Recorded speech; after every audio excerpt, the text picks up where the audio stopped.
Sign this divorce paper. This is what my husband said, after taking his mother's lying words as gospel truth and throwing me and our children in the snow. Whether it was me or someone else, I just could not do that.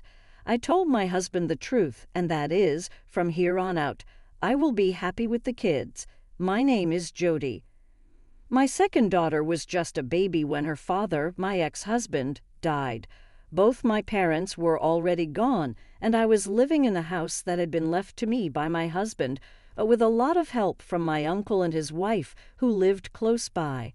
My uncle and his wife did not have any themselves, and I had been treated as their own daughter since birth. I started working as an office worker at the company my uncle ran. Although I had been a housewife since getting married, sewing was my hobby, and I hoped to earn income from it someday, enjoying making clothes for my daughters. However, when my husband passed away and we were in financial difficulty, my uncle suggested that we needed a stable income. His company was in manufacturing, small scale but proud of producing quality products. I met my current husband, Ned, at that company. He was also a mid-career hire. He had been through a divorce, and because his previous marriage was with a coworker, he felt uncomfortable and transferred jobs. He was sincere, dedicated to his work, and had a gentle personality, eventually becoming a trusted figure by those around us. We gradually became closer and started dating with the intention of marrying. Ned actively took care of the children, and they adored him, believing that having a father would positively influence the children. I decided to remarry. However, it had been less than 3 years since my previous husband had passed away, and I felt hesitant. I discussed this matter thoroughly with my uncle and asked him and his wife to be witnesses at our wedding. Since both of us were remarrying, we decided to register our marriage quietly without holding a wedding ceremony. Ned moved into the house left by my previous husband, starting a new life there. I was worried that I might resist starting a new life in the house where I lived with my previous husband and suggested it's okay to sell this house and move to a new apartment. But Ned replied, "There's no need for that. The children are used to it here." At that time, I felt that he was considering our needs, but later it became clear that his feelings were different. Ned was an only child and grew up in a household with just his mother. He spent a lot of time with his mother from a young age and cherished her very much. He was concerned about his mother living alone when he married me. Initially, I felt that he was a kind person, but gradually I began to feel that his attitude toward his mother was excessive. It was almost like worship. I hoped that no problems would arise, but those fears became reality. "Jody, I've decided my mother will live here with us," Ned suddenly said one evening after the children had gone to bed. "What? It's fine, isn't it? There's a room available." "That's not the issue," I said, bewildered. "When you say it all of a sudden, don't decide on your own. Let's discuss it." "Why? If my mother wishes, we should comply." "What are you opposed to? My mother is coming here." "Jody, I'm not opposed, but I want some time to think." "What do you need to think about? Do you intend to leave my mother alone as she gets older? I thought you were more compassionate." "That's not it.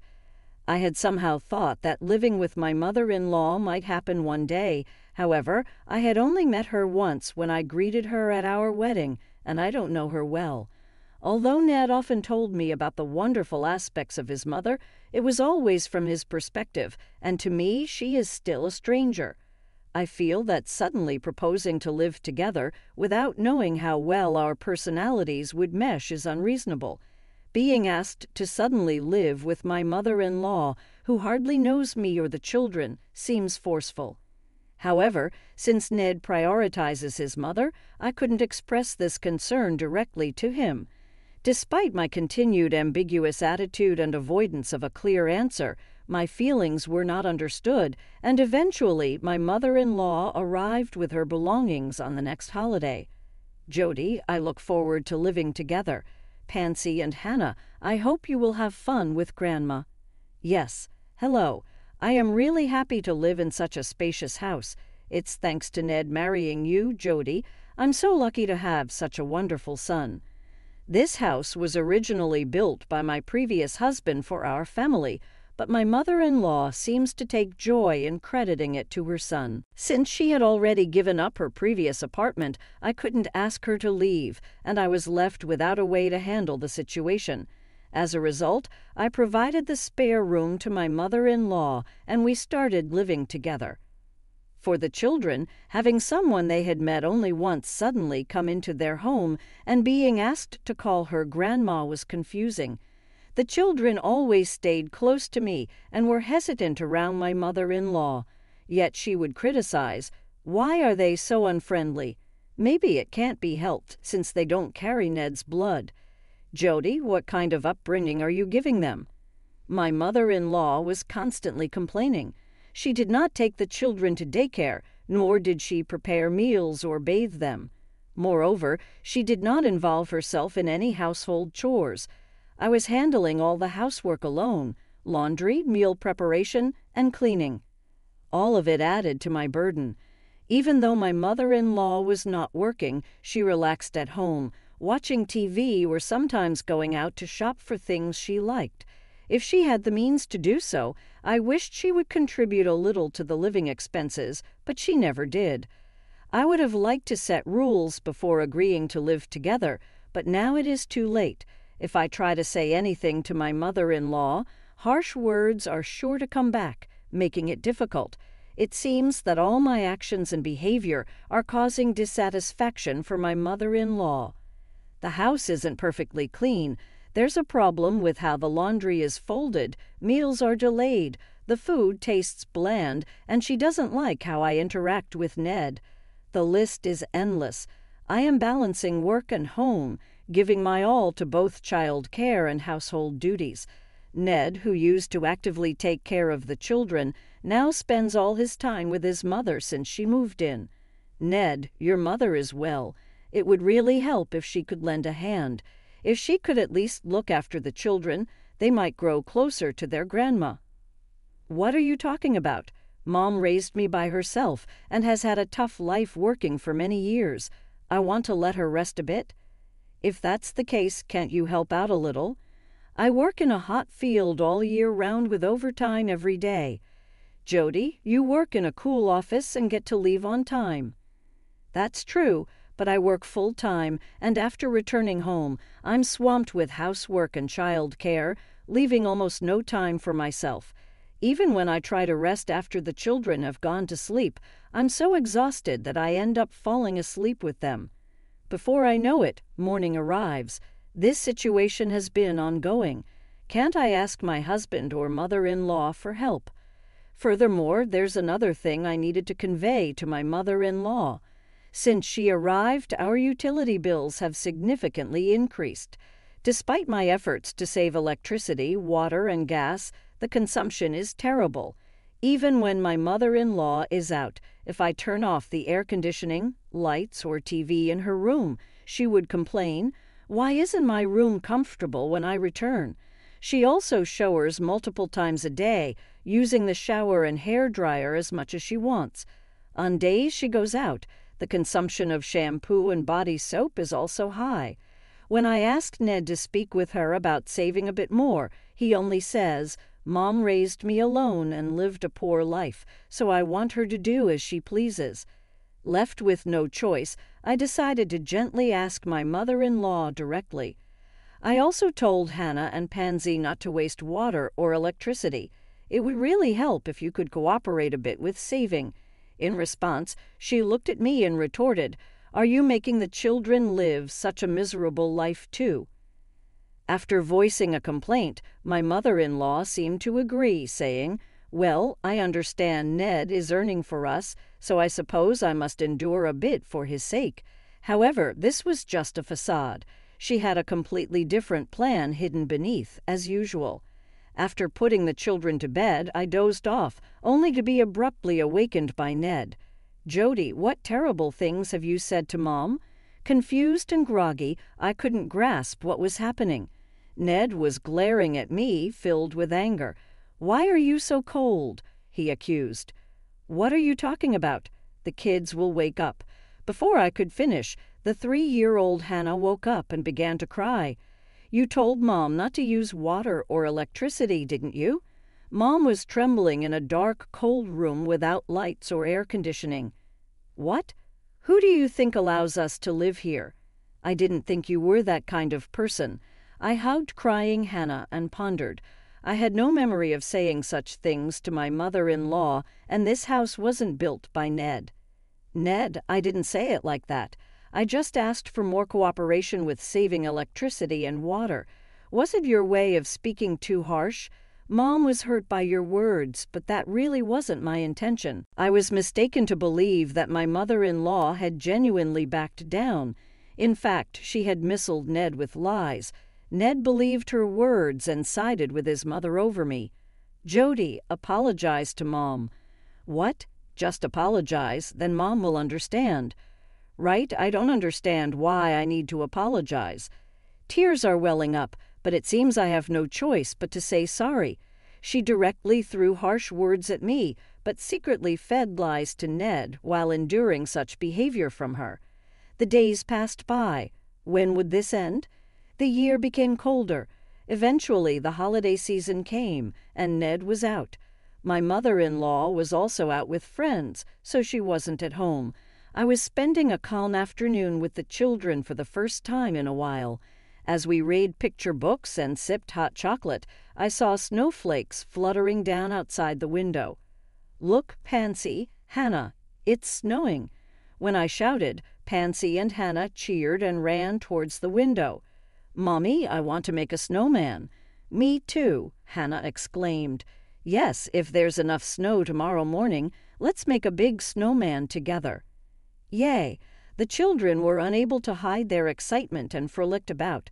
At that moment, Pansy stopped and stared at something. "Pansy, what's wrong?"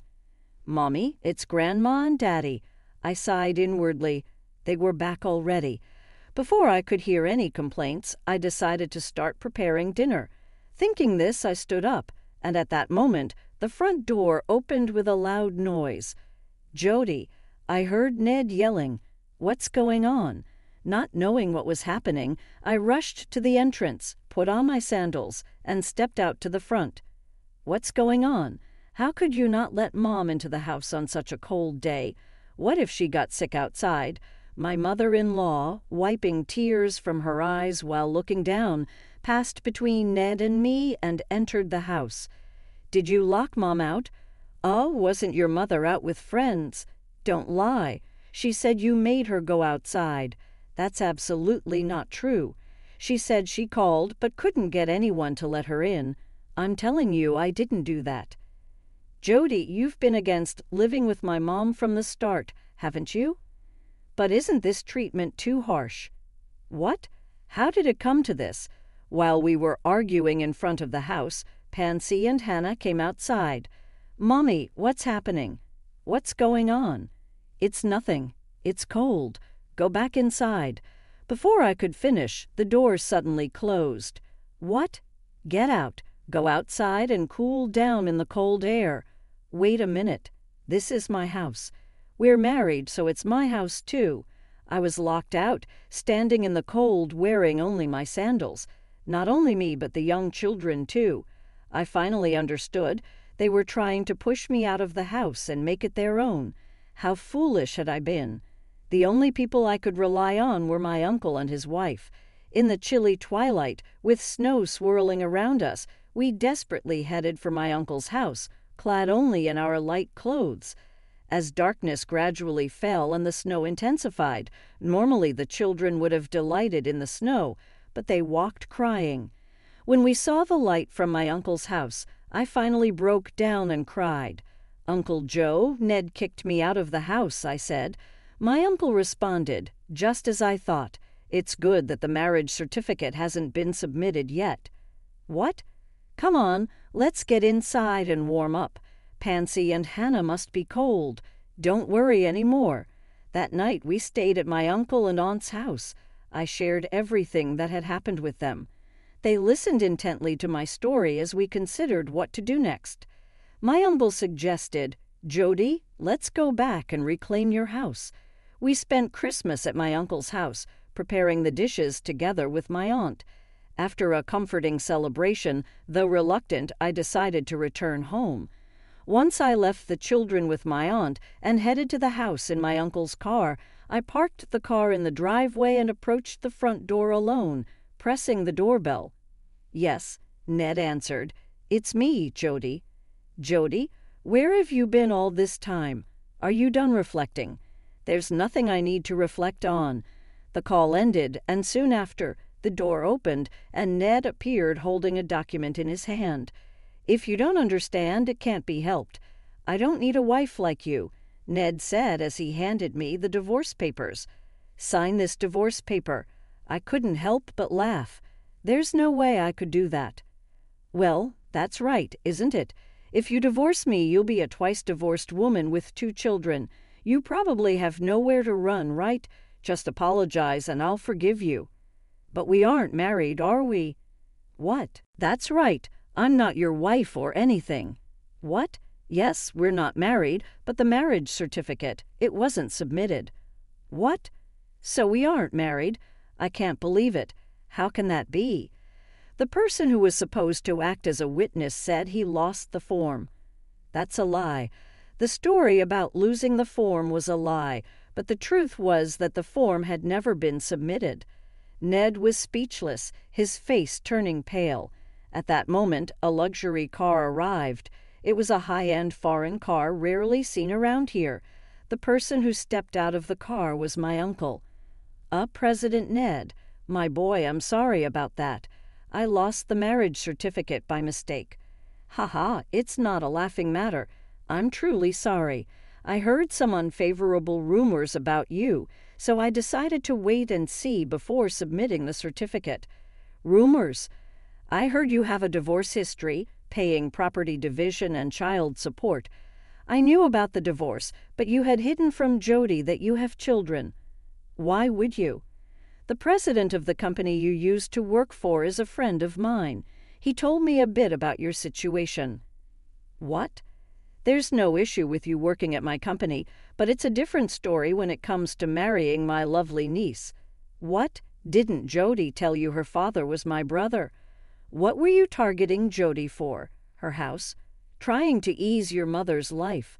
"What's wrong with taking care of my parent? How can you destroy someone else's happiness?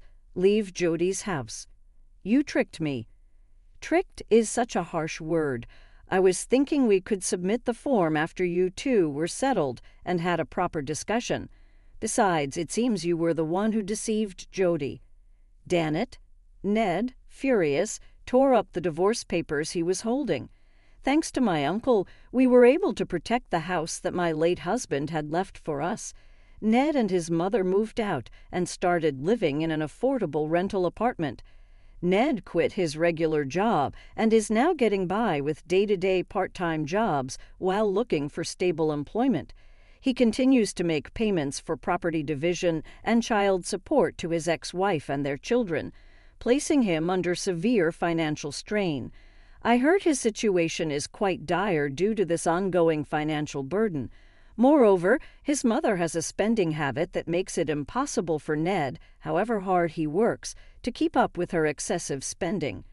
The high utility bills we experienced while she was living with us were due to habits formed during their time living as a single-parent family, not out of malice. Shortly after Ned left our home, I also made the decision to quit my job. The bad reputation at work influenced my decision, but more importantly, I had a strong desire to spend more time with my children. As part of this new lifestyle, my uncle fully supported my decision, and I started a new career as a children's clothes designer, making handmade children's clothes from my home. Initially, I registered with online handmade markets and actively participated in local events. These activities were well received, and later I opened my own online shop and even started consigning my products in local stores. Currently, I am learning business operations from my uncle while preparing to launch my own company. Pansy and Hannah are growing up fast, and the opportunities for them to wear the clothes I make are gradually becoming less frequent. However, I dream of dressing my grandchildren in these clothes one day. With these hopes in mind, I spend my busy days feeling fulfilled.